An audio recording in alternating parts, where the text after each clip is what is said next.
तो आज हम जगन्नाथ जी के विषय में श्रवण करते हैं। जगन्नाथ जी का जो इतिहास है उसका उद्गम स्थान उज्जैन ही है।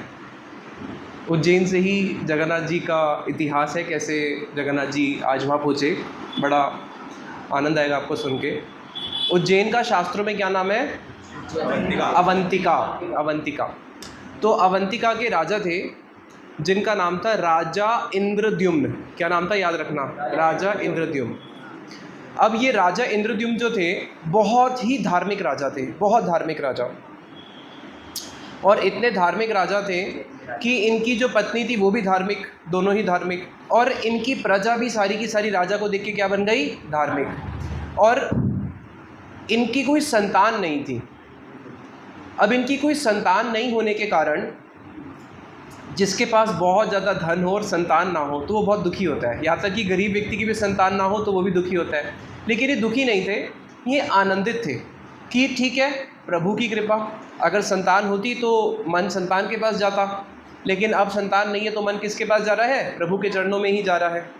तो दोनों पति पत्नी मिलके भगवान का बहुत आनंद से दिन रात भजन करते थे।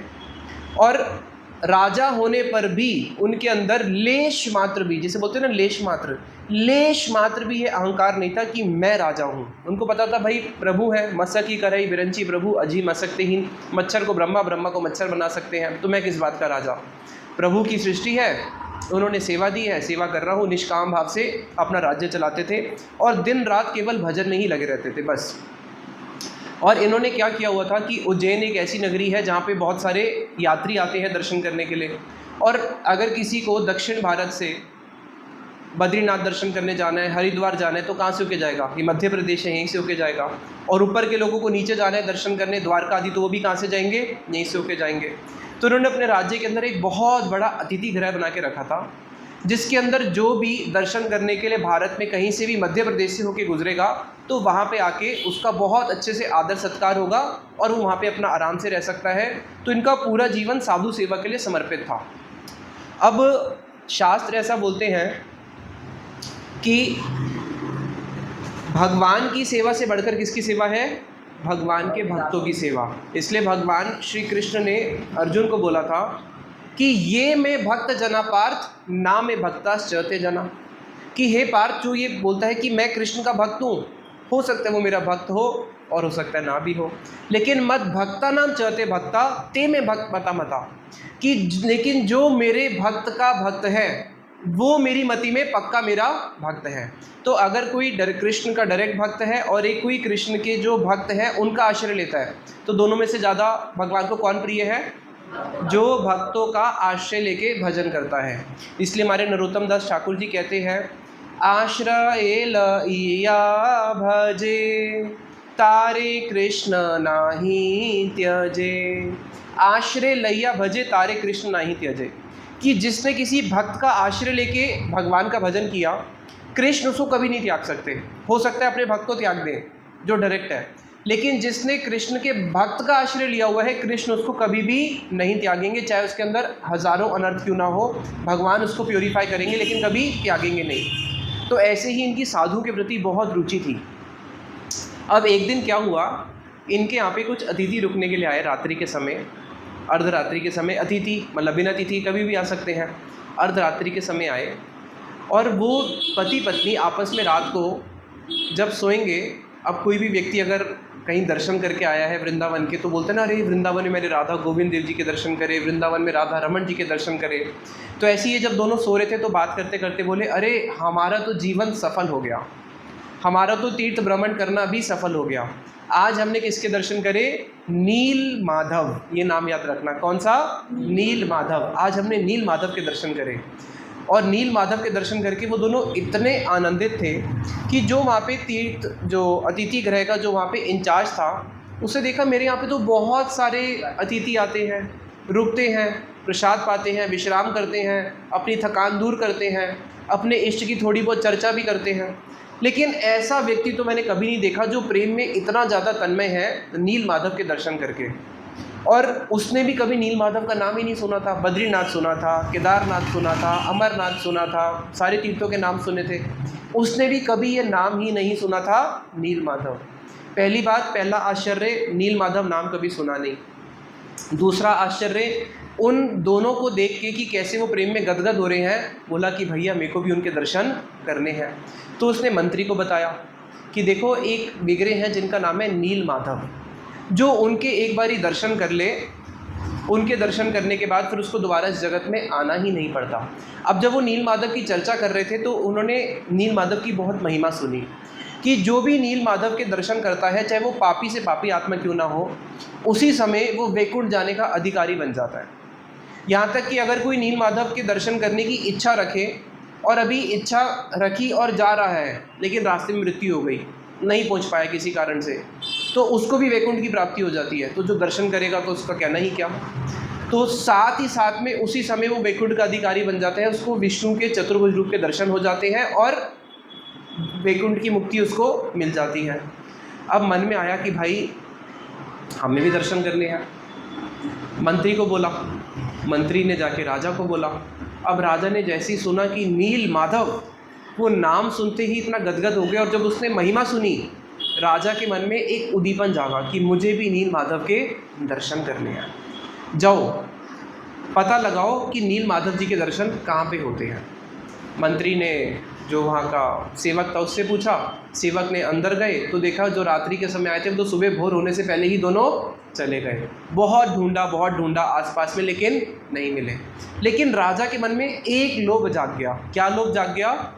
कि मुझे किसके दर्शन करने हैं? नील माधव के दर्शन करने हैं। और उनकी जो पत्नी थी इंद्रद्युम्न राजा की, उनकी पत्नी का नाम था गुंडीचा। क्या नाम था? गुंडीचा। इंद्रद्युम्न राजा और उनकी पत्नी गुंडीचा। अभी 15 तारीख को रथ यात्रा से पहले, एक दिन पहले जो होता है उसको बोलते हैं गुंडीचा मंदिर मार्जिन। उस दिन गुंडीचा मंदिर का मार्जिन होता है। जगन्नाथ जी जिस रथ पे बैठ के जिस मंदिर जाते हैं उस मंदिर का नाम गुंडीचा है, इन्हीं के नाम पे हुआ, रानी के नाम पे। अब गुंडीचा रानी के मन में भी इच्छा आ गई कि मुझे क्या करना है? नील माधव के दर्शन करने हैं। लेकिन राजा के मन में एक इच्छा और जागी कि मुझे अकेले नील माधव के दर्शन नहीं करने, मुझे अपनी सारी प्रजा को भी वैकुंठ भेजना है। तो मैं अपनी सारी प्रजा को भी नील माधव जी के दर्शन कराऊंगा, और जहाँ पे भी नील माधव होंगे वहाँ से उनके विग्रह को लेके उज्जैन में लेके आऊँगा और यहीं पर उनकी सेवा होगी। उनके लिए बहुत बड़ा भव्य मंदिर बनाऊंगा ताकि मेरी जितनी प्रजा है उसको भी क्या मिल जाए? भगवान का धाम वैकुंठ मिल जाए। तो वहाँ पे राजा ने और रानी ने संकल्प लिया कि हमें नील माधव के दर्शन करने हैं। लेकिन अब पता करें तो पता करें कहाँ से नील माधव कहाँ मिलेंगे। उतने में क्या हुआ, राजा ने 4 अलग अलग टोलियाँ बनाई। एक को भेज दिया उत्तर, एक को पूरब, एक को दक्षिण, एक को पश्चिम। चारों दिशाओं में बोला कि जाओ और पता लगाओ कि नील माधव जी के दर्शन कहाँ पे होंगे। हिमालय में जाओ, कन्याकुमारी जाओ, द्वारका की तरफ जाओ, बे ऑफ बंगाल की तरफ जाओ, चारों दिशाओं में जाओ भारत के, और ये पता लगाओ कि नील माधव जी के दर्शन कैसे होंगे। आतुर हो गए, दिन रात बस अब नील माधव जी का चिंतन हो रहा है। तो उनका एक मंत्री था जो बहुत समझदार था, वृद्ध हो चुका था। उसका जो पुत्र था वो पिताजी से भी ज़्यादा समझदार था, जिसका नाम था विद्यापति। तो जो 4 टोलियाँ बनाई उनमें से जो विद्यापति था उसको पूर्व दिशा की ओर भेजा और बोला कि देखो 3 महीने के अंदर अंदर आप सब लोग वापस आ जाना, चाहे नील माधव जी मिले या ना मिले। 3 महीने बाद एक बारी सब वापस आके रिपोर्ट करना। अब ऐसे ही हुआ, सब लोग अलग अलग भारत की दिशाओं में गए हैं, ढूंढ रहे हैं कि नील माधव कहाँ मिलेंगे, नील माधव कहाँ मिलेंगे। अब कोई किसी से पूछे नील माधव कहाँ मिलेंगे, सब लोग बोले हमने तो नाम ही पहली बार सुना है। माधव नाम तो सुना है लेकिन नील माधव पहली बार सुना है। भगवान कृष्ण का नाम है ना माधव, और भगवान का रंग कैसा है? नीला। तो किसी ने बोला वृंदावन में मिलेंगे, क्योंकि वृंदावन में तो माधव रहते ही हैं और वो है नीले। अब वृंदावन में जाके पूछ रहे हैं यहाँ पे कोई ठाकुर जी है जिनका नाम नील माधव है? बोले यहाँ तो ऐसे कोई ठाकुर जी नहीं है। तो बोले हाँ एक ठाकुर जी हैं, उनको माधव तो बोलते हैं। तो जाके देखा हाँ ये तो माधव है, और काले भी हैं, मतलब नीले ही हैं। तो सोचा शायद यही नील माधव होंगे। लेकिन एक विशेषण और सुना था कि जो नील माधव है वो चतुर्भुज रूप है, यानी कि भगवान विष्णु जी का स्वरूप है। तो देखा नहीं ये तो बंसरी बजा रहे हैं, ये तो नील माधव नहीं हो सकते। तो चारों दिशाओं में घूमते घूमते 3 महीने पूरे हो गए, सब लोग वापस आ गए। और राजा को संवाद मिला कि हमें नील माधव के बारे में कुछ नहीं पता चला। लेकिन एक व्यक्ति अभी तक वापस नहीं आया, उसका नाम क्या था? विद्यापति, विद्या के पति, विद्यापति। तो विद्यापति जो है वो पूर्व दिशा की ओर गए, यानी कि जगन्नाथपुरी की ओर। तो वहाँ पे एक गांव था। उस गांव में अब जब आप नगर भ्रमण के लिए जाते हो तो क्या नियम होता है, जब आप तीर्थ भ्रमण के लिए जाते हो तो पहले होटल सिस्टम नहीं होता था। पहले क्या होता था, हर गांव के अंदर जैसे आप जा रहे हो, रास्ते में गांव क्रॉस करते हुए जा रहे हो, तो रात्रि का समय हो गया, तो रात्रि के समय आप किसी गांव में पूछते थे कि आपके यहाँ पे कोई तीर्थों के लिए रहने की व्यवस्था है। तो गांव में जो भी संपन्न व्यक्ति होते थे या कोई ब्राह्मण आदि होते थे, तो वो अपने गांव में एक स्थान रखते थे कि हाँ, अगर कोई भी तीर्थक आएगा तो हमारे यहाँ पे रुक सकता है।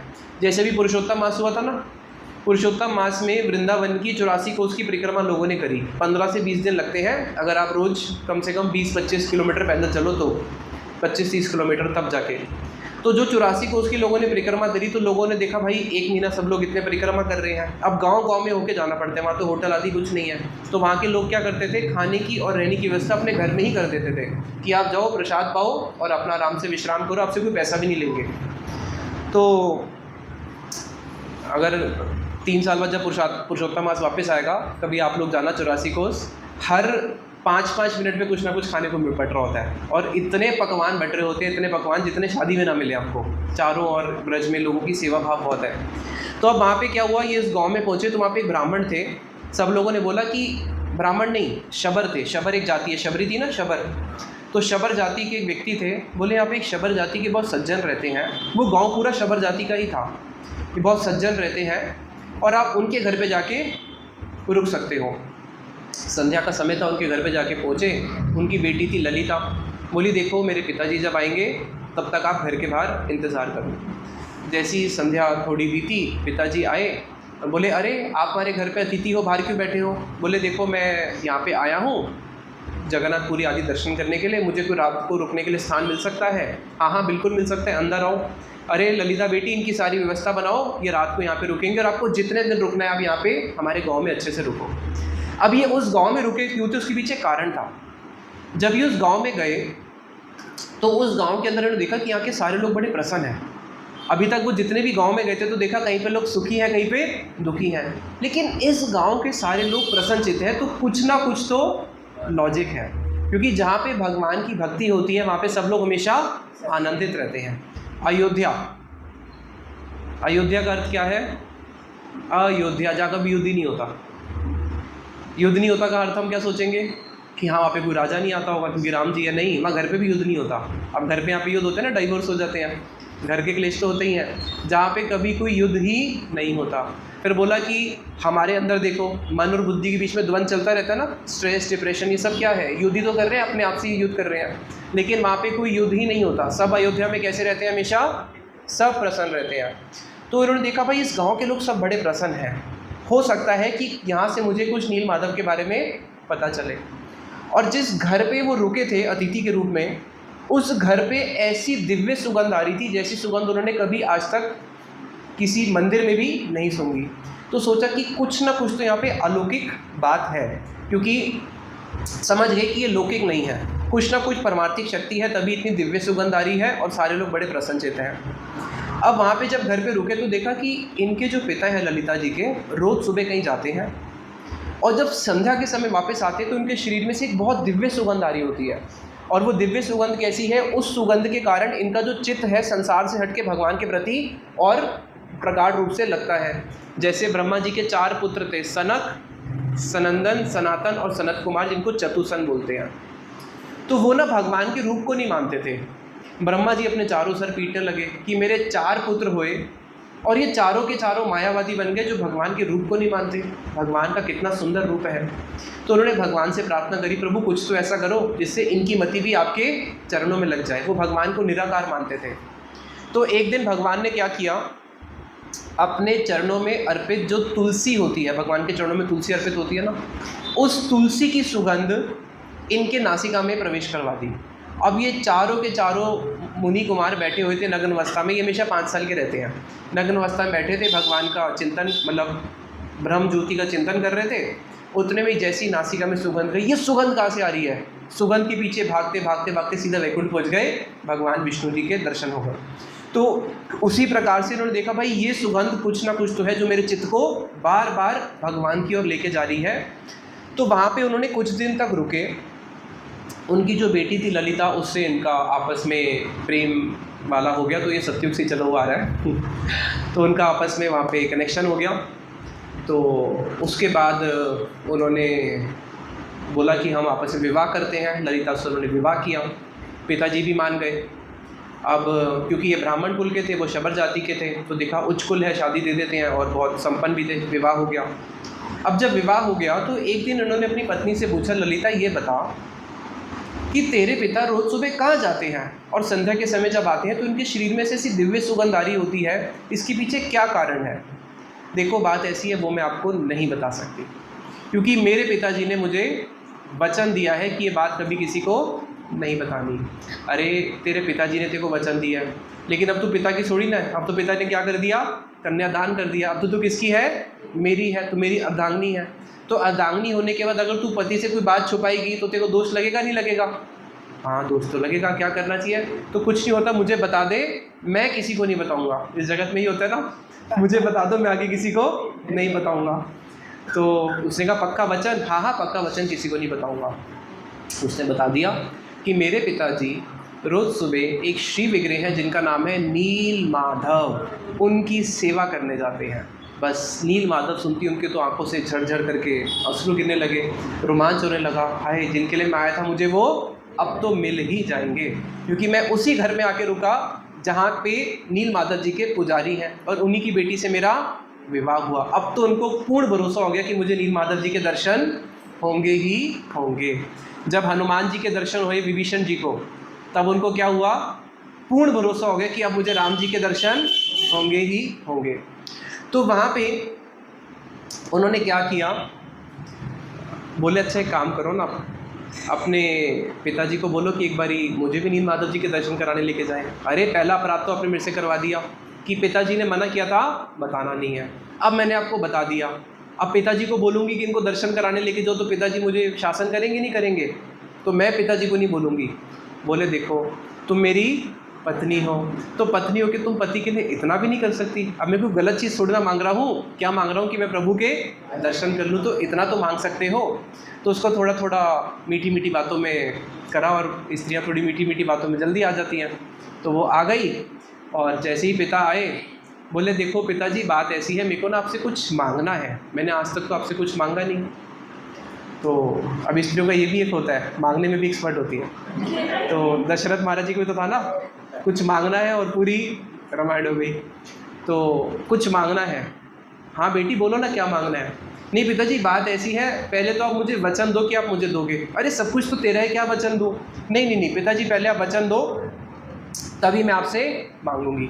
तो पिताजी ने वचन दे दिया, चल तू मांग, मैं तेरे को दूंगा। तो बोले देखो बात ऐसी है कि जो मेरे पति हैं, ये विद्यापति, इनको आप अपने साथ जाके नील माधव जी के दर्शन कराओ। जैसे ही सुना बड़े क्रोधित हुए, बोले नहीं ये नहीं हो सकता। बोले अभी तो आपने मुझे वचन दिया। बोले वचन दिया नहीं, पहले तूने वचन तोड़ा तब मैं तोड़ रहा हूँ। मैंने तेरे को वचन क्या बंद किया था कि कभी किसी को मत बताना, तो अब तूने वचन तोड़ा तो मैं भी वचन तोड़ता हूँ, मैं नील माधव के दर्शन कभी भी किसी को नहीं कराऊंगा, तो तेरा पति हो या कोई भी हो, नहीं कराऊंगा। तो फिर उनके पास एक शस्त्र होता है, माताओं के पास कौन सा शस्त्र होता है? आंसू और धमकी। तो रोते रोते उसने आंसू बहाने शुरू करे। अब पिताजी को तो हृदय पिघलेगा ही, और धमकी क्या, मैं आत्महत्या कर लूँगी, सुसाइड कर लूँगी अगर आपने मुझे मेरी बात का उल्लंघन किया। अब जब वो रोने लगी, अब उतने में उनके सामने दो चीज़ें खड़ी हो गई, एक तो अपनी पुत्री का स्नेह है, और एक तरफ कि मेरे को नील माधव जी के दर्शन किसी को नहीं कराने। क्यों? क्योंकि अगर कोई अनधिकारी व्यक्ति नील माधव जी के दर्शन करेगा तो नील माधव जी अंतर ध्यान हो जाएंगे। तो अब उनके सामने दो दुविधा आके खड़ी हो गई, एक तरफ नील माधव जी और एक तरफ पुत्री का स्नेह। तो लेकिन उस समय पुत्री का स्नेह जो है, भगवान की कोई ऐसी योग माया थी कि वो ऊपर जीत जाता है। बोले ठीक है, एक शर्त पे दर्शन कराऊंगा। शर्त ऐसी है कि मैं दर्शन ही तो कराने हैं ना, दर्शन करा दूंगा, लेकिन शर्त ऐसी है उसकी आंख में पट्टी बांध के लेके जाऊंगा, दर्शन कराऊंगा, फिर आंखें पट्टी बंद करा के वापस लेके आ जाऊंगा और एक ही बारी दर्शन कराऊंगा। तो बोली ठीक है, कम से कम एक बारी दर्शन तो कराओगे। तो उसने आके अपने पति को बोला कि हमारा तो काम सेट हो गया, फील्डिंग सेट है, और पिताजी कल सुबह लेके जाएंगे आपको दर्शन कराने के लिए, लेकिन आँख में पट्टी बांध के लेके जाएंगे और पट्टी बांध के ही वापस लेके आएंगे। अब उसने सोचा, अरे अगर पट्टी बांध के गया और पट्टी बांध के आया तो मुझे तो दर्शन हो जाएंगे, लेकिन उज्जैन में कौन बैठे हैं? इंद्रद्युम्न महाराज, उनको मैं कैसे दर्शन कराऊंगा? अब सोचे पड़ गए। तो अपनी पत्नी से पूछे, सोते सोते सोते रात को समय बीतता जा रहा है, नींद नहीं आ रही, क्योंकि उत्कंठा है, सुबह दर्शन करने जाने हैं, और साथ ही साथ में एक मन में बहुत बड़ी दुविधा है कि अगर मार्ग ही नहीं पता चला तो क्या लाभ होगा। फिर अपनी पत्नी से पूछा, कोई तो ऐसा उपाय बता जिससे मुझे मार्ग भी पता चल सके कि वो नील माधव जी कहाँ पे हैं। बोले हाँ, एक रास्ता है, जब सुबह आप बैलगाड़ी में बैठोगे ना तो मैं चुपचाप से आपके हाथ में पोटली में सरसों दे दूँगी, सरसों, और आप क्या करना, थोड़ी थोड़ी जगह पे सरसों के एक एक दाना गिराते हुए जाते रहना। उससे क्या होगा कि 3 महीने बाद वर्षा आने वाली है, वर्षा जैसी आएगी तो क्या होगा, सरसों जहाँ पे बीज डलते हैं अपने आप उसकी खेती हो जाती है, तो सरसों की खेती हो जाएगी और उससे आपको समझ में आ जाएगा कि नील माधव जी कहाँ पे। उसने कहा तो बढ़िया है। तो पत्नी ने उसके हाथ में सरसों दे दिया और चालू हो गया, बैठ गए बैलगाड़ी पे और चलने लगे। तो अब देख लो विश्वास करना चाहिए नहीं करना चाहिए। तो अब ललिता जी ने उसके हाथ में सरसों दिए, बैलगाड़ी पे बैठ गए, आंख बंद है, और पिताजी ने भी क्या किया, जिनके पिताजी का नाम था विश्ववासु। क्या नाम था? विश्ववासु। तो विश्ववासु जी ने आज क्या किया कि जो बैलगाड़ी जिस मार्ग से लेके जाते हैं आज उस मार्ग से नहीं लेके गए, आज घुमा घुमा के पूरा वहाँ पे लेके पहुँचे। अब जहाँ तक बैलगाड़ी जाएगी, बैलगाड़ी खड़ी करी, अपने ये विद्यापति जी को हाथ पकड़ा, आँख में पट्टी बंधी हुई है, अब पहाड़ के ऊपर जाना है। बैलगाड़ी खड़ी करके पहाड़ के ऊपर लेके गए जहाँ पे नील माधव जी की सेवा करते हैं, और जाके नील माधव जी के सामने खड़े करके इनकी आँख की पट्टी खोल दी। बस आँख की पट्टी खोलती जैसे उन्होंने नील माधव जी के दर्शन करा, प्रेम में विभोर होके हा माधव हा माधव हा माधव, बड़े आनंदित हो रहे हैं, नाच रहे हैं, प्रणाम कर रहे हैं।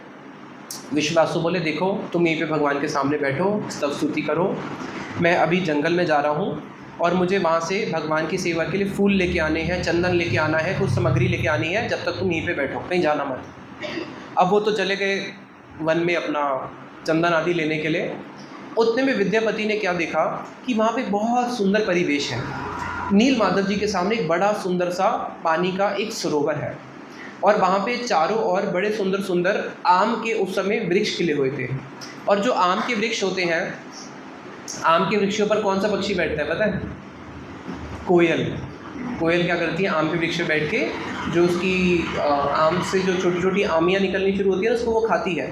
तो वहाँ पे देखा कि चारों ओर बड़े सुंदर सुंदर जो वन जाति है, प्रजाति है, वो भी सब हर्षित है, कोई किसी को कोई दुख नहीं है।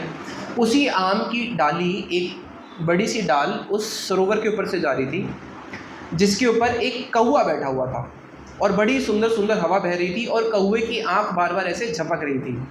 तो झपकते झपकते कौवे की आंख एकदम ऐसे झपकी कि उसको पता नहीं चला, एकदम नींद आई, वायु चली और वो पलट के सीधा सरोवर में गिर गया। और जैसे ही सरोवर के अंदर वो कौवा गिरा, गिरने के साथ साथ वो चतुर्भुज हो गया, बाहर निकलते ही चतुर्भुज हो गया, और आसमान से देखा तो एक गरुड़ देवता आ रहे हैं। गरुड़ जी कौन है? भगवान विष्णु के वाहन। गरुड़ जी आए और गरुड़ जी ने उसको अपनी पीठ पे बिठाया और वैकुंठ लेके चले गए। अब तो उसके आश्चर्य की सीमा नहीं रही, जो सुना था तो देख भी लिया कि जो एक बारी उनके दर्शन करता है वो वैकुंठ का अधिकारी बन जाता है।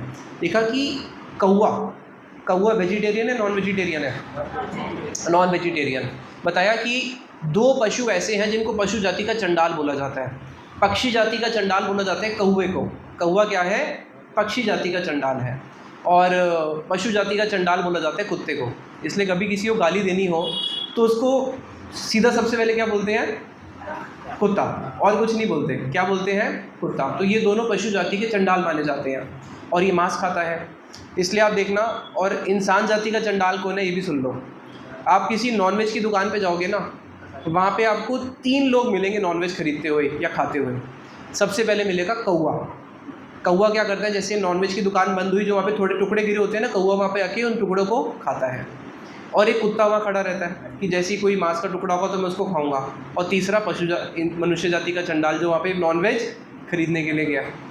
तो वहाँ पे ये तो मांस भक्षण करता है कौवा, और मांस भक्षण करने वाला कौवा भी आज क्या करा, सीधा वैकुंठ को चला गया। अब तो उन्होंने देखा भाई कौन जाएगा वापस उज्जैन और उनको संवाद देगा, भैया पहले अपना उद्धार करो। वो सीधा सरोवर में कूदने ही वाले थे, उतने में आकाशवाणी हुई, विद्यापति सावधान, इस सरोवर में अभी मत कूदना, क्योंकि अभी तुमने भगवान की बहुत बड़ी सेवा करनी है। ये प्रभु तुमसे कोई एक विशेष सेवा लेना चाहते हैं, और केवल अपने वैकुंठ की चिंता मत करो, तुम तो वैकुंठ के अधिकारी बन चुके हो। जो इस जगत के जीव हैं, जो मुझे भूल के बैठे हुए हैं, उनको भी भगवत धाम की ओर प्रेरित करना है। तुम्हारे लिए बहुत बड़ी सेवा बाकी है, सावधान, रुक जाओ। तो वहाँ पे ये रुक गए। पिताजी आए, विश्ववासु जी, उन्होंने भगवान की सेवा करी, संध्या हुई, आरती करी, और आरती करके बैठ के बैलगाड़ी में फिर घूम घूम के वापस गाँव में आ गए। अब आने के बाद इन्होंने ललिता जी को बताया कि देखो बात ऐसी है कि मैं उज्जैन का रहने वाला हूँ, और हमारे वहाँ पे महाराज हैं, कौन, इंद्रद्युम्न महाराज, और उन्होंने मुझे इस काम के लिए भेजा था कि नील माधव को ढूंढ के लाना है। तो इसलिए अब मेरे को समय हो गया, मुझे चलना चाहिए, क्योंकि जिस दिन वो पहुँचे उसी दिन रात को ही इनके सपने में स्वयं नील माधव जी आए, और नील माधव जी ने बोला कि अब समय हो गया है, तुम्हें मेरे बारे में पता चल गया, जाओ और इंद्रद्युम्न राजा को ये संदेश दे दो, क्योंकि इंद्रद्युम्न महाराज जो है मेरे वीरे के अंदर दिन रात आतुर हो रहे हैं। और उन्होंने अपनी पत्नी को बताया सारा कुछ। और उसी रात क्या हुआ, नील माधव जी स्वप्न में आते हैं, किन दो के, पहले आए विद्यापति के, विद्यापति को क्या बोला, जाके इंद्रद्युम्न महाराज को संदेश दे दो। और विश्ववासु के सपने में भी उसी समय आए, और विश्ववासु को आके बोले कि देखो विश्ववासु, मैं तुम्हारी सेवा से बहुत प्रसन्न हूँ, तुमने मेरी सेवा बहुत प्रीतिपूर्वक करी है, लेकिन अब मैं राजसिक भाव से, ठेठ भाव से, जो जैसे राजा सेवा ग्रहण करते हैं ना, राजा के कितने सारे कर्मचारी होते हैं, तो अब मैं राजसिक भाव से बहुत बड़ी सेवा अपने एक भक्त इंद्रद्युम्न महाराज से लेना चाहता हूँ। क्यों? क्योंकि इंद्रद्युम्न महाराज जी से जब बड़ा मंदिर होगा, बड़ी राजसिक सेवा होगी, कितने सारे लोग आएंगे, मेरे दर्शन करेंगे, उन सबको मैं कल्याण करूँगा, तो इसलिए अब मैं उनसे सेवा ग्रहण करना चाहता हूँ। तुम किसी भी प्रकार से अपने मन में कोई खेद मत करना। अब उतने में क्या हुआ, जैसे ही सपन को देखा, इस सपन को देख के वो तो भयभीत हो गए कि हाय, अब मेरे ठाकुर जी यानी कि उज्जैन चले जाएंगे, क्योंकि वो राजा कहाँ पे रहता है, उज्जैन में रहता है। अब मैं ठाकुर जी की और सेवा नहीं कर पाऊँगा, बहुत दुखी हुए। बोला लेकिन वो उज्जैन तो तब जाएंगे ना जब उनको पता चलेगा। बताने वाला कौन है, मेरे ही घर में कौन बैठा है, मेरा ही दामाद विद्यापति। तो सुबह उठते ही विद्यापति को बंद करके अपने घर के अंदर एक किसी कमरे में ताला मार के रख दिया। अब उतने में चले गए फिर भगवान की सेवा करने। 2-4 दिन वो बंद रहे। अब उन्होंने देखा भाई भगवान ने तो मुझे आदेश दिया है, कहाँ पे जाना है, वापस अवंतिका आना है। उन्होंने अपनी पत्नी को बोला, ललिता को, कि ललिता देख मैं तेरा पति हूँ, वो तेरे पिता है, बता पहले कौन, पिता या पति? तो पहले तो पति, क्योंकि तू मेरी अर्धांगिनी है। अब तू मेरे लिए इतना कर कि तू मुझे इधर से मुक्त कर दे। बोली अरे मैं कैसे मुक्त कर सकती हूँ, पिताजी आएंगे तो वहाँ पे किसी भी प्रकार से ललिता उनकी बातों में आती है, उनको मुक्त कर देती है। और मुक्त करने के बाद वो सीधा कहाँ पे पहुँच जाते हैं, उज्जैन, अवंतिका। अब जैसे ही यहाँ के राजा को पता चलता है, राजा अपनी सारी सेना को लेके और जो कुछ ब्राह्मणों को लेके, अपने परिवार को लेके यहाँ से चढ़ाई कर पड़ता है पूर्व दिशा की ओर, यानी कि उड़ीसा की ओर। भुवनेश्वर के पास में ही एक गांव है जिसका नाम है कंटीलो, जहाँ पे नील माधव जी के दर्शन होते हैं। तो उस ओर चल पड़ता है। जब उस ओर चल पड़ता है और जैसे ही नील माधव जी के वहाँ पहुँचता है ऊपर मंदिर में दर्शन करने के लिए, तो क्या देखा, पर्वत तो है, मंदिर भी है, मंदिर के अंदर सिंहासन भी है, सिंहासन पे लेकिन ठाकुर जी नहीं है।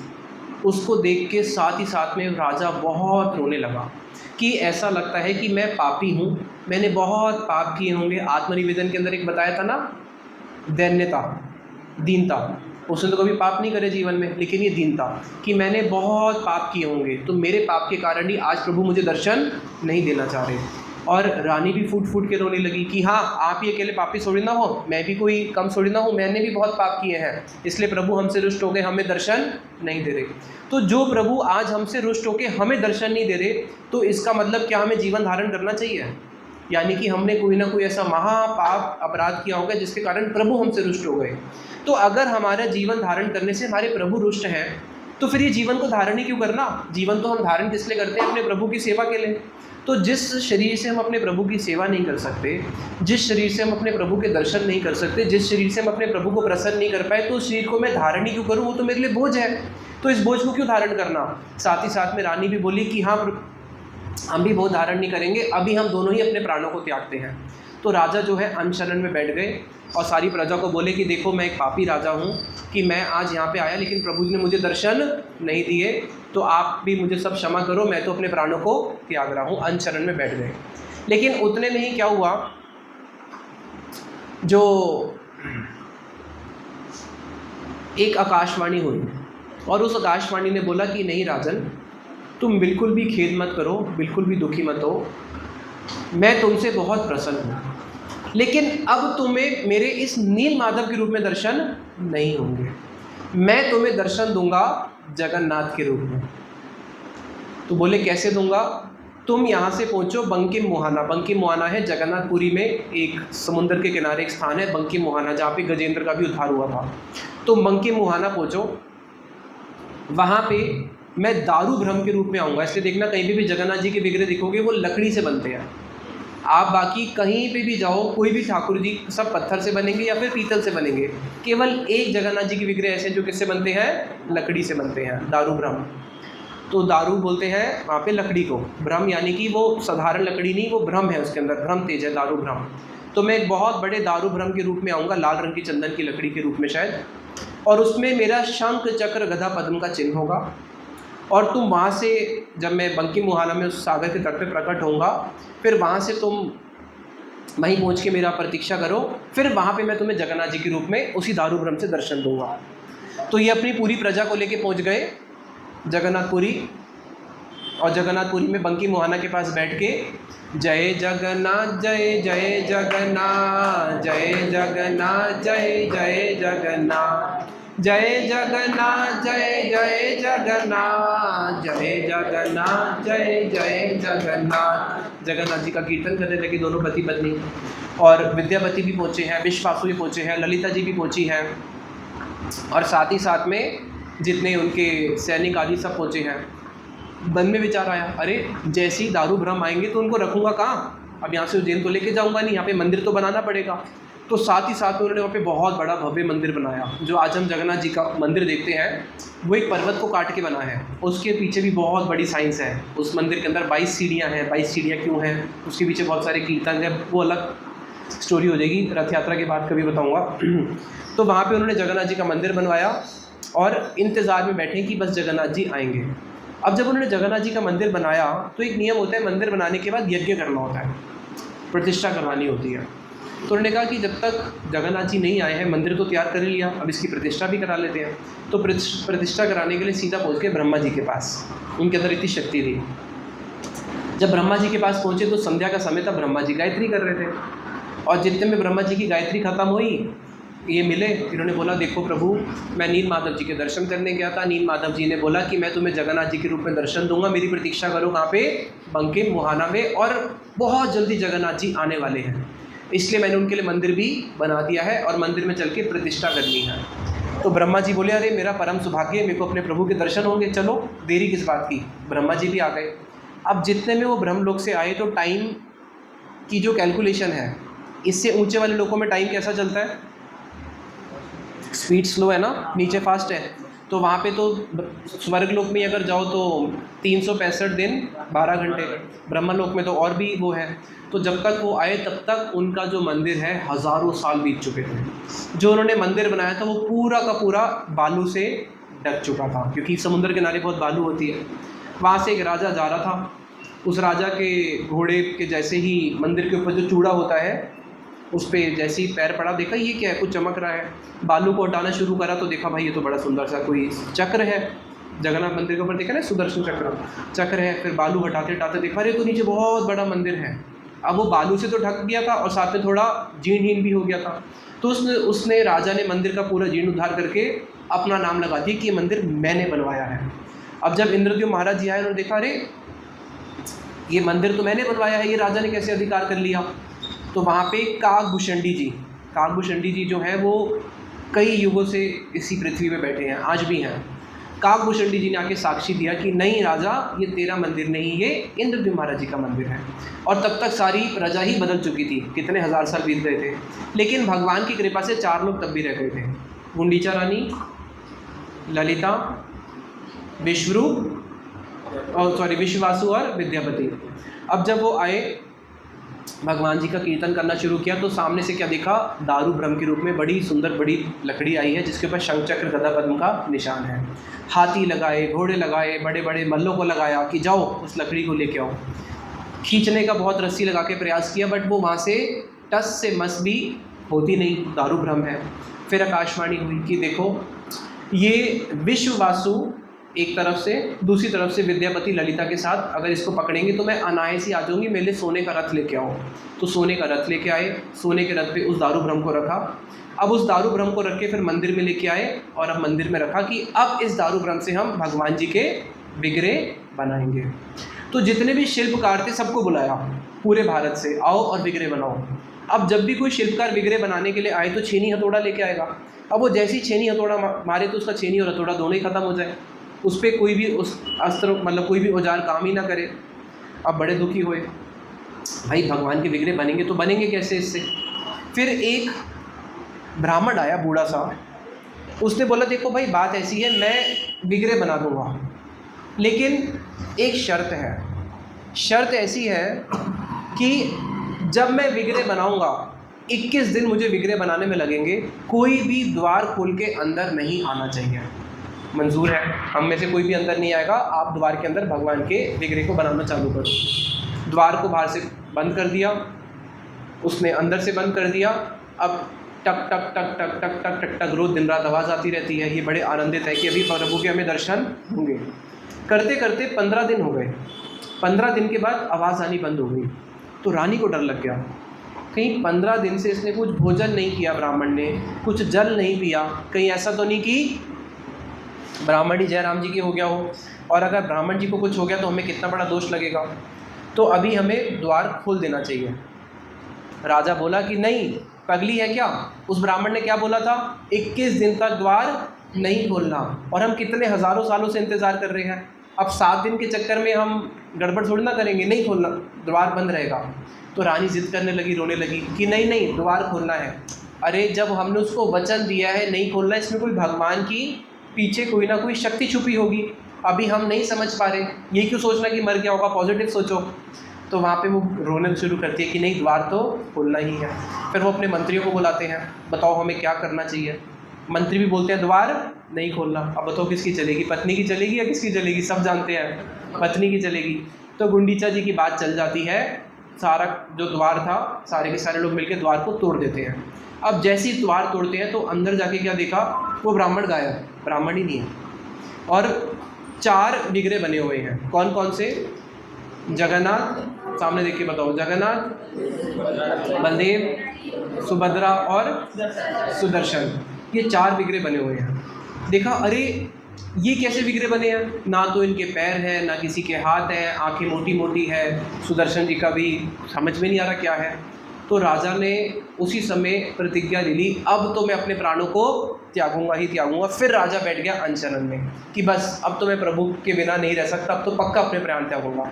भक्त जो होते हैं ना, हमारे गुरुदेव एक बात बोलते थे, जो भक्त होता है इस जगत में सबसे कीमती प्राण होते हैं, लेकिन भक्त जो होता है वो अपने प्राणों को अपनी हथेली पे प्रभु की सेवा के लिए रखता है हमेशा, कि कब देने पड़ जाए तो दे दे। तो ऐसे भक्त होते हैं जिनको अपने प्राणों की भी कोई चिंता है ही नहीं। इस जगत के लोग तो छोटे छोटे चिन्नी भर के लिए चिंता करते रहते हैं, वो तो अपने प्राणों की भी चिंता नहीं करते प्रभु की सेवा के लिए। तो उसी समय राजा फिर अनशन पर बैठे, भगवान ने फिर से आकाशवाणी करी कि नहीं, ये ही रूप है मेरा जिसमें मैं दर्शन देना चाहता हूँ। ये जगन्नाथ, बलदेव और सुभद्रा और सुदर्शन चक्र जी हैं, इसमें तुम्हारा कोई दोष नहीं है। वो जो ब्राह्मण था वो और कोई नहीं, वो मेरी ही योग माया के द्वारा भेजा हुआ मेरा ही वो था, और कई जगहों पे बोलते हैं कि वो स्वयं कृष्ण ही थे। खैर जो भी हो, फिर वहाँ पे उन्होंने जगन्नाथ जी की जब विग्रह स्थापित हुए जगन्नाथ, बलदेव, सुभद्रा, सुदर्शन जी के, फिर ब्रह्मा जी को बोला कि ब्रह्मा जी अब तो ठाकुर जी की प्रतिष्ठा करनी चाहिए। ब्रह्मा जी बोले अरे ठाकुर जी की प्रतिष्ठा तो तब करें जब ये विग्रह किसी और ने बनाए हो, ये तो विग्रह स्वयं प्रकट हुए हैं, इनकी क्या प्रतिष्ठा करनी है। लेकिन फिर भी तुम बोलते हो तो मैं एक काम करता हूँ। क्या? फिर ब्रह्मा जी ने बोला मैं महामंत्र जप करता हूँ, हरे कृष्णा कृष्णा कृष्णा हरे हरे, हरे राम राम राम हरे हरे। बताओ इसमें कितने शब्द हैं? 16 शब्द। और अक्षर कितने हैं? 32, है ना। तो उसी समय 32 पंखड़ियों का एक कमल प्रकट हुआ आसन के रूप में, जिसके ऊपर सुभद्रा जी, बलराम जी, कृष्ण, जगन्नाथ जी, सुदर्शन जी बैठ गए। बोले कि देखो ठाकुर जी को तो मैं प्रतिष्ठित नहीं कर सकते, स्वयं प्रतिष्ठित विग्रह है, लेकिन मंदिर के ऊपर मैं एक झंडा, ये चक्र जरूर लगाऊंगा, और उस चक्र के दर्शन कोई कहीं से भी करेगा उसको जगन्नाथ जी के दर्शन का फल मिल जाएगा। अगर कोई मंदिर नहीं भी आ पाता, दूर से भी दर्शन करेगा तो उसको जगन्नाथ जी के दर्शन का फल प्राप्त होगा। तो उन्होंने मंदिर के ऊपर एक चक्र की स्थापना करी जो आज तक है। इस प्रकार से जगन्नाथ जी जो है इस भूमि पे प्रकटित हुए। अब जगन्नाथ जी जब प्रकटित हुए तो जगन्नाथ जी ने बोला कि इंद्रद्युम्न कुछ वर मांगो।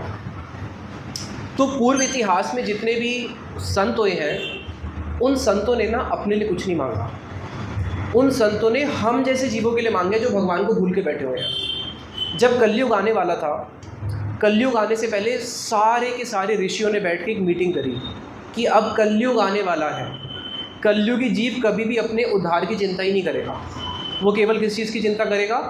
जैसे एक सुअर होता है, उसकी वृत्ति मल में दिन रात डूबी हुई है, तो कलयुगी जीव की वृत्ति भी दिन रात संसार के मल में ही डूबी रहेगी। धन चाहिए, ये चाहिए, वो चाहिए, नश्वर वस्तु के पीछे दिन रात पागल रहेगा, दिन रात दूसरों को मारेगा, खुद भी मरेगा। यही हो रहा है ना, लोग मर्डर भी कर रहे हैं और अपने आप को भी मार रहे हैं, सुसाइड भी कर रहे हैं, दोनों चीज़ें चल रही हैं। किस लिए? इस संसार की नश्वर वस्तु के लिए, और कभी भी वो आपकी और भगवत धाम की जाने की और कभी सोचेगा ही नहीं। तो इसलिए सारे के सारे ऋषि मुनियों ने यही प्रश्न पूछा कि कलयुगी जीव का उद्धार कैसे हो सकता है। हमारे उद्धार की चिंता पहले ही हो गई थी। किनको? जो ऋषि मुनि थे द्वापर के, क्योंकि उनको पता था कि कलयुग के जो ऋषि मुनि होंगे भी, वैसे तो होंगे नहीं, जो होंगे वो भी किसकी चिंता करेंगे? दिन रात पैसे की। तो वहाँ पे प्रहलाद महाराज जी को भी किसकी चिंता हुई? संसार के जीवों की। तो वही इंद्रद्युम्न महाराज जी को भी संसार के जीवों की चिंता हुई। बोले प्रभु देखो बात ऐसी है कि जब आप प्रकट हुए हो मेरे सामने तो आप मुझे ये वर दो कि आपका मंदिर हमेशा ही खुला रहेगा, केवल 3 घंटे आप विश्राम करोगे, बाकी 21 घंटे आप सब भक्तों को अपने दर्शन देके पवित्र करते रहोगे। भगवान बोले ठीक है भाई, मैं तुझे वर देता हूँ, लेकिन तेको भी फिर मेरे को कुछ देना पड़ेगा। कभी देखा कि भगवान भक्त से मांगते हुए? तो सुने ना, भक्त भगवान से मांगता है, लेकिन ये प्रेम की बात है। भगवान बोले इंद्रद्युम्न देख, तुझे मुझे ये देना पड़ेगा कि मेरे को दिन रात 21 घंटे जब तक मैं जागा रहूँ, मेरे आगे भोजन ख़त्म नहीं होना चाहिए, मैं बार बार भोजन खाते रहूँगा। क्योंकि जैसे ही मुझे नींद आएगी तो मैं क्या करूँगा? भोजन खा लूँगा। रात को बच्चे पढ़ना हो तो क्या करते हैं? नींद आती है, कुछ तो कुछ खाते रहते हैं ना। तो ताकि मुझे नींद आए तो एकदम से मैं कुछ ना कुछ खाते रहूँ। अब बताओ क्या भगवान को नींद आती है? भगवान को भूख लगती है? बोला जो योगियों का भगवान है उनको नहीं लगती, लेकिन जो भक्तों का भगवान है उनको भूख भी लगती है, गर्मी भी लगती है, प्यास भी लगती है। तो वहाँ पे बोले कि हाँ हाँ प्रभु, ये तो आपने बहुत बढ़िया सेवा दी, इसी बहाने क्या होगा 21 घंटे सब लोग आपकी सेवा में लगे रहेंगे। तो वहाँ पे जगन्नाथ जी ने, इंद्रद्युम्न ने बोला कि आप, मैं 21 घंटे तक आपके हाथ गीले ही रखूँगा, सूखे ही नहीं होने दूंगा। क्योंकि जैसे ही आप खाना खाते हो तो हाथ गीले हो जाते हैं ना, फिर अगर थोड़ी देर तक खाना नहीं आया तो फिर हाथ सूख जाएंगे। जैसे मानो हम रोटी सब्जी खा रहे हैं, अगली रोटी आने में समय लगा, तब तक हाथ सूख जाएगा ना। बोले आपके हाथ 21 घंटे पूरे हमेशा गीले रहेंगे। तो इस प्रकार से फिर बोले कि ये तो तुमने संसार के लोगों के लिए मांगा, 21 घंटे मैं दर्शन दूं किसके लिए? ताकि जीवों का कल्याण हो। अपने लिए तो कुछ मांगो। बोले प्रभु अपने लिए मुझे कुछ देना, तो आप एक चीज़ मुझे ये दे दो कि मेरा वंश खत्म हो जाए, मेरा वंश आगे बढ़े ही ना। बोले ये तो पहली बार ऐसा भक्त देखा है। सब लोग क्या बोलते हैं? फूलो फलो। फूलो फलो मतलब क्या है? कि आपका वंश आगे वृद्धि को प्राप्त हो। तुम ये वर क्यों मांग रहे हो कि तुम्हारा वंश ही खत्म हो जाए? बोले देखो प्रभु बात ऐसी है कि ये मंदिर आपका, मंदिर में इतने सारे भक्त आएंगे, चढ़ावा आपका, मंदिर आपका, मंदिर का चढ़ावा भी आपका। अब अगर कल को मेरे वंशज होते हैं, मेरे पुत्र होते हैं, वो क्या बोलेंगे? अरे मेरे पिताजी का मंदिर था। बोलेंगे नहीं बोलेंगे? हम बीजेपी वाले, हमने राम मंदिर बनाया, हमारा मंदिर है। बोलेंगे ना कि हमारा मंदिर है, तो इस मंदिर के ऊपर वो अधिकार करेंगे। तो अगर मेरे वंशज कल को मेरे मंदिर, आपके जगन्नाथ जी के मंदिर के ऊपर इंद्रदेव महाराज जी कह रहे हैं अधिकार करेंगे कि मेरा मंदिर, लेकिन मंदिर तो आपका है, संपत्ति आपकी, तो जैसी वो मंदिर के ऊपर अपना अधिकार जमाएंगे तो संपत्ति किसकी होगी? फिर सोचेंगे ना मेरी संपत्ति है, संपत्ति को भोग करेंगे। तो अगर मेरे वंशज ने कल को आपकी संपत्ति का भोग किया तो मेरे सारे के सारे पूर्वज नरक में जाएंगे। तो मैं नहीं चाहता कि मेरे पूर्वज नरक में जाए, इसलिए। और कलयुग है, कलयुग में क्या होता है? पैसा आती जीव की मति भ्रष्ट हो जाती है। इसलिए आप मुझे वंशहीन ही कर दो, ताकि कल को कोई भी मेरे वंश का व्यक्ति आके ये ना बोले कि ये हमारा मंदिर है, या इसमें जो चढ़ावा आ रहा है वो हमारा चढ़ावा है। आपका मंदिर, आपका चढ़ावा, हम तो आपके एक सेवक हैं। इसलिए एक कथा आती है राम जी के समय। राम जी के समय जो राम जी का दरबार था वो सबके लिए खुला था। वहाँ पे पशु पक्षी आके भी इंसाफ ले सकते हैं, आजकल तो मनुष्य को भी नहीं मिलता। तो वहाँ पे एक दिन एक कुत्ता आया और कुत्ते ने आके राम जी को बोला कि प्रभु मुझे इंसाफ चाहिए। क्या? आपके ही एक ब्राह्मण ने, जब मैं मंदिर के बाहर जा रहा था तो आपके ब्राह्मण ने मुझे लाठी से मारा, लात से मारा, मुझे इंसाफ दो।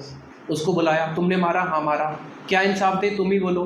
तो कुत्ते ने बोला प्रभु मुझे ये इंसाफ दो कि ये जो ब्राह्मण है इसको इस मंदिर का हेड पुजारी बना दो। हेड पुजारी होता है ना, मंदिर का अध्यक्ष जो बनते हैं, जैसे अभी राम जी के मंदिर के जो अध्यक्ष थे हटा के चेंज कर दिया, तो इसको मंदिर का क्या बना दो? हेड पुजारी। बोले ये कौन सी सज़ा हुई? बोले यही सज़ा है, पूर्व जन्म में मैं भी एक मंदिर का हेड पुजारी था, मैंने ठाकुर जी का धन खा लिया तो मैं कुत्ता बन गया। अब मैं चाहता हूँ ये भी हेड पुजारी बन जाए, तो ये भी आपका धन खा के क्या बन जाए? अगले जन्म में कुत्ता बन जाए। फिर इसको जब लोग लात मारेंगे तब इसके कर्मों का इसको फल मिलेगा जो इसने मुझे दिया है अभी लात मार के। तो भगवान का धन कोई खा सकता है क्या? भगवान का धन खा सकते हो, लेकिन क्या बनना पड़ेगा? फिर कुत्ता बनना पड़ेगा। इसलिए देखना कई मंदिरों के बाहर कुत्ते घूम रहे होते हैं, वो पहले क्या थे समझ जाना, है ना। तो ये राम जी की रामायण में आती है कथा।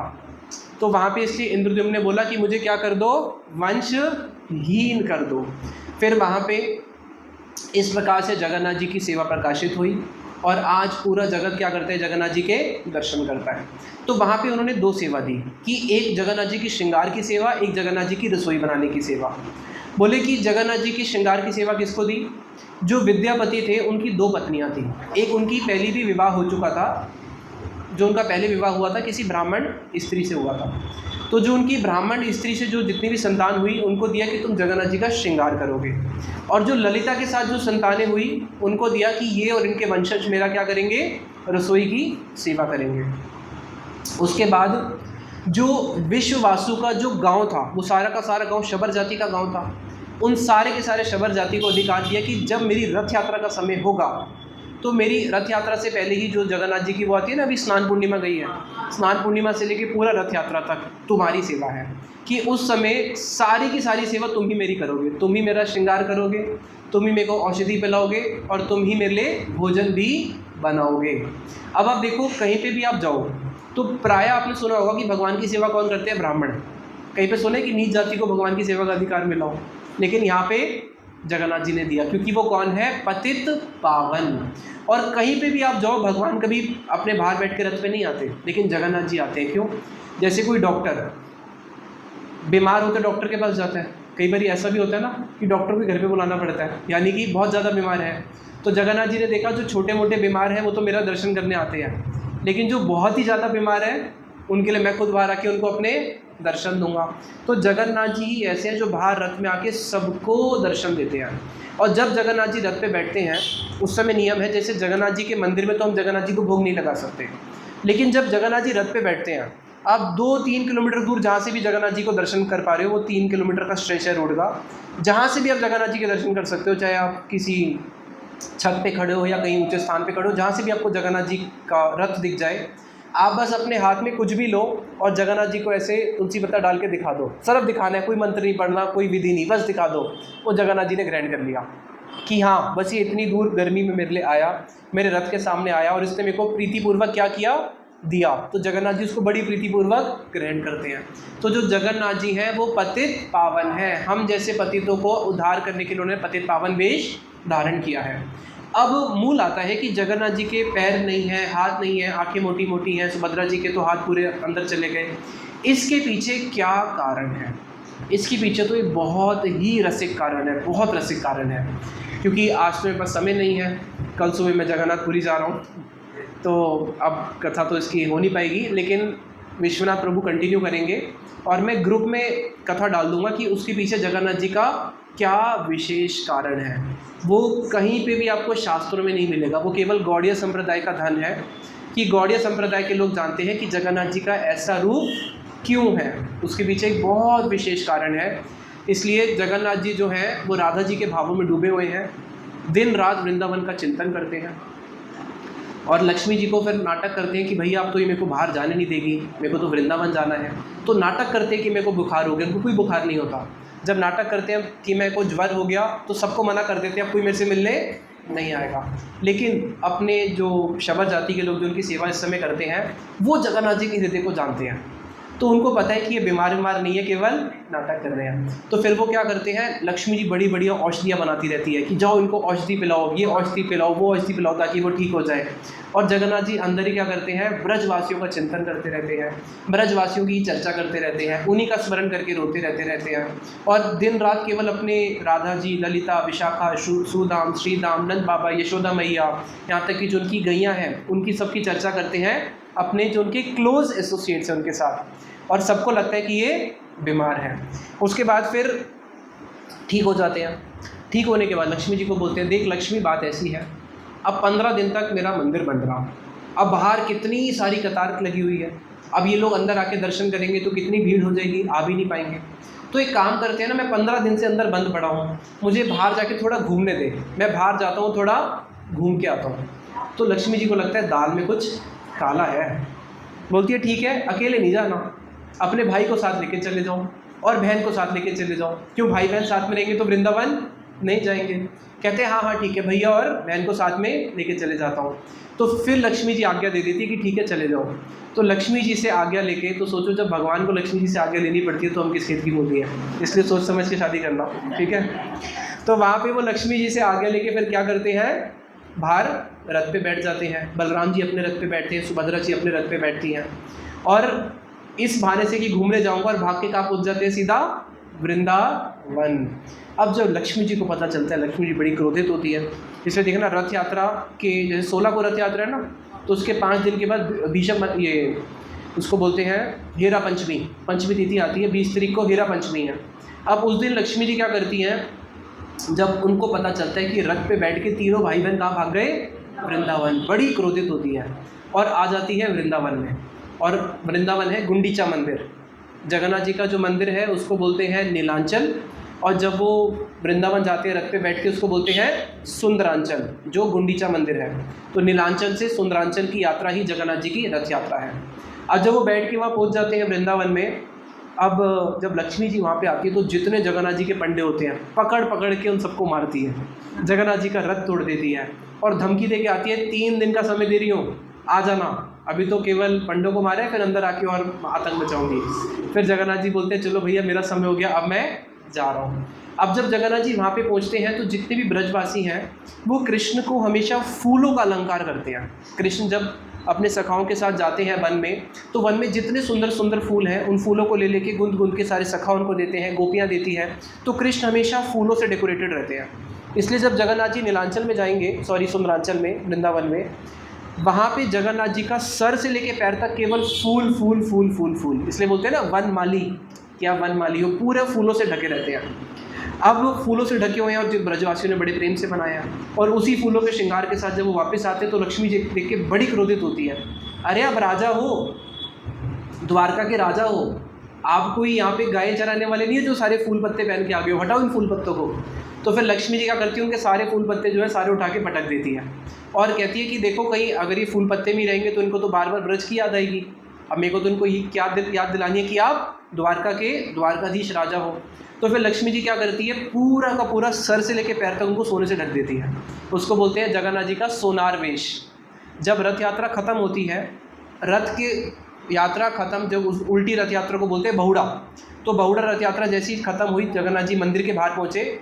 अब अंदर नहीं जा सकते जब तक सोना नहीं पहनेंगे, पहले पूरा सोना पहनो फिर अंदर आना, क्योंकि अंदर क्या है, राजगद्दी, राजगद्दी पे तो सोना पहन के बैठोगे। तो सोनार वेश वाले दिन साल में एक ही दिन होता है जिस दिन जगन्नाथ जी को सर से लेकर पैर तक पूरा सोने से ढक दिया जाता है, पूरा सोने से। और फिर वो सोने के वेश में जब आ जाते हैं फिर लक्ष्मी जी आनंदित होती है और उनको अंदर लेके जाती है। अब बताओ, जगन्नाथ जी की रथ यात्रा वाले दिन ज़्यादा भीड़ होती है, सोने वाले वेश वाले दिन ज़्यादा भीड़ होती है? सोने वेश वाले दिन ज़्यादा भीड़ होती है। उसके पीछे कारण है, क्योंकि जो भी जगन्नाथ जी को उस दिन सोने के वेश में देखता है उसको किसी भी जन्म में रोटी कपड़े मकान का अभाव नहीं आता। अब लोगों को तो क्या चाहिए, यही चाहिए, वो तो भाव जानते नहीं है कि क्या ब्रज के भाव है, इसलिए उस दिन रथ यात्रा से ज़्यादा भीड़ हो जाती है। गौर प्रेमानंदे हरि हरि बोल। हाँ क्वेश्चन, हाँ देखो ये बहुत अच्छा क्वेश्चन है। अब एक्चुअली क्या है कि देखो, बात ऐसी है कि ऐसा बोला जाता है कि वहाँ पे दारू ब्रह्म के अंदर जब जगन्नाथ जी का नव कलेवर होता है, नव कलेवर कब होता है, नव कलेवर होता नहीं 17-18 साल में नहीं, उसका नियम है आषाढ़ मास, नहीं नियम है आषाढ़, आपने आधा सही बोला, आषाढ़ तो हर साल ही आता है। हाँ, जब 2 आषाढ़ आते हैं, 2 आषाढ़ आते हैं का मतलब क्या है, आषाढ़ तो एक ही आता है, लेकिन आषाढ़ के महीने में पुरुषोत्तम मास आ जाता है। पुरुषोत्तम मास को अधिक मास बोलते हैं ना, जैसे अभी जो कौन सा महीना था जिसमें भी पुरुषोत्तम मास आया, वो महीना कौन सा था बताओ जी, ठीक है। अब वो 2 महीने खिंच गया ना, 15 दिन के बीच में पुरुषोत्तम मास आ गया, तो पुरुषोत्तम मास चला, फिर 15 दिन जो थे वो कंटिन्यू हो रहे हैं, है तो वो एक ही, लेकिन वो 2 महीने खिंच गया क्योंकि बीच में पुरुषोत्तम मास आ गया 15 दिन के। तो जब आषाढ़ के बीच में पुरुषोत्तम मास आ जाएगा तब उनका नवकलेवर होगा। नवकलेवर में क्या होता है, वहाँ पे एक देवी है, उनका नाम है मंगला देवी, क्या नाम है मैं भूल गया, नहीं विमला देवी तो जिनको प्रसाद मिलता है वो नहीं, जगन्नाथ मंदिर से बहुत दूर जाके है गाँव में, मंगला देवी है शायद, मंगला देवी, बट मंगला। तो मंगला देवी के पास जो हेड पुजारी है, जगन्नाथ जी बलदेव सुभद्रा जी के एक हेड पुजारी होते हैं, वो उनके पास जाएंगे, सारे पंडा समाज जाएगा, राजा भी जाएगा, और वहाँ पे जाके वो देवी से पूछते हैं कि देवी आप बताओ कि हमें जगन्नाथ जी के विग्रह के लिए जो दारू ब्रह्म है वो कहाँ पे मिलेगा। तो फिर वो जो देवी हैं, देवी के पास जाके कई दिनों तक बैठ के ये उपवास रखते हैं, दिन रात सब स्तुति करते हैं, फिर देवी जो है आदेश देती है कि किस दिशा में जाओ आपको दारू ब्रह्म मिलेंगे। तो जो वो आदेश देती है उस दिशा में जाते हैं, एक एक करके वहाँ से फिर दारू ब्रह्म लेके आ जाते हैं। जैसे किसी का भद्रक से निकल आएगा, उड़ीसा में बहुत सारे वो हैं, किसी का और निकलेगा उड़ीसा में ही और कहीं नहीं निकलेगा। तो उड़ीसा में किसी का भद्रक से निकल आता है, किसी का बालासोर से निकल आता है, किसी का जाजपुर से निकल आता है। उड़ीसा में बहुत सारे डिस्ट्रिक्ट है, ऐसा नहीं है कि आपको एक ही जगह से तीनों बार दारू ब्रह्म मिलेंगे, तीनों के अलग अलग दिशाएँ होंगी। तो जिस दिशा में वो तीनों दिशाएं बताती हैं कि कहाँ से जगन्नाथ जी का मिलेगा, कहाँ से सुभद्रा का, कहाँ से बलराम जी का। अब वहाँ पे ये लोग जाते हैं और वहाँ पे क्या होगा, जो वृक्ष होगा उस वृक्ष के आसपास में कहीं ना कहीं कोई शमशान घाट होगी, उस वृक्ष के नीचे सर्प का जोड़ा बैठा होगा उस वृक्ष की रक्षा करने के लिए, उस वृक्ष के ऊपर शंख चक्र गदा पद्म के चिन्ह बने होंगे, उसको अंकित किया जाता है। उस वृक्ष के ऊपर किसी भी पक्षी का घोंसला नहीं होगा, क्योंकि पक्षी का घोंसला होगा तो वहाँ पे वो मल को त्याग देगा ना। फिर उसके बहुत सारे वो है कि उसके पास में कोई नदी बहती होगी, उसके बहुत सारे 15-20 चेक-इन्स हैं। फिर देखा जाता है कि हाँ ये ही वो वृक्ष है। फिर उसमें वो शंख चक्र गदा पद्म के चिन्ह देखे जाते हैं। फिर एक सोने की कुल्हाड़ी लेके उस वृक्ष को काटा जाता है। फिर उस वृक्ष को एक रथ पे बिठा के खींच के, एक गाड़ी पे नहीं आएगा, जहाँ पे भी निकला 400, 300, 500 किलोमीटर दूर जहाँ से भी निकलेगा, वहाँ से फिर उसको एक खींच के लेके आते हैं। तो मैंने नवकलेवर देखा था, जब ये हुआ था 2014 में हुआ था शायद, मुझे याद है, या 15 में। तो वहाँ पे देखा कि जिस भी गांव में वो निकलता था, गांव में भी क्या, वो तो गांव के अंदर कोई ना कोई जंगल में निकलता था, वहाँ जंगल में इतनी भीड़ हो जाती थी, इतनी भीड़ कि आप सोच नहीं सकते। अब वहाँ से जब उसको खींच के लेके आएंगे ना, तो रात्रि के समय खींचते हैं, क्योंकि दिन में तो बहुत मुश्किल होता है, गर्मी का समय है। तो रात्रि के समय इतना मेला लगता है कि जिस भी गांव से वो होके निकलेंगे उस गांव के आसपास के सारे लोग आ जाएंगे। इतना बड़ा मेला कि दर्शन होना भी दुर्लभ। और ऐसे पूरा खींच के वो उनको लेके आते हैं। फिर उनसे जगन्नाथ जी के विग्रह बनाए जाते हैं। फिर जिस दिन जगन्नाथ जी के जो नए विग्रह बनाए जाते हैं, और पुराने विग्रह नए विग्रह के सामने रखे जाते हैं। फिर ऐसा बोला जाता है कि शक्ति को वहाँ से निकाल के उसमें ट्रांसफ़र किया जाता है, ऐसा कुछ एक उनकी प्रक्रिया होती है। उस दिन पूरे जगन्नाथपुरी में सारी लाइट वाइट सब बंद कर दी जाती है, पूरा अंधकार होता है। और फिर बोलते हैं कि उनके हृदय में कुछ दारू ब्रह्म है, उसको हम ट्रांसफ़र करते हैं। और फिर जो पुराने वाले विग्रह हैं उनको वहीं पीछे जगन्नाथ मंदिर के अंदर ही एक स्थान है, उसको बोलते हैं कोई कुछ वैकुंठ करके उसका नाम है, क्या नाम है मैं भूल गया, क्या वैकुंठ। तो वहाँ पे फिर उनको समाधि दे दी जाती है पुराने वाले को, और इस प्रकार से उनका नवकलेवर होता है।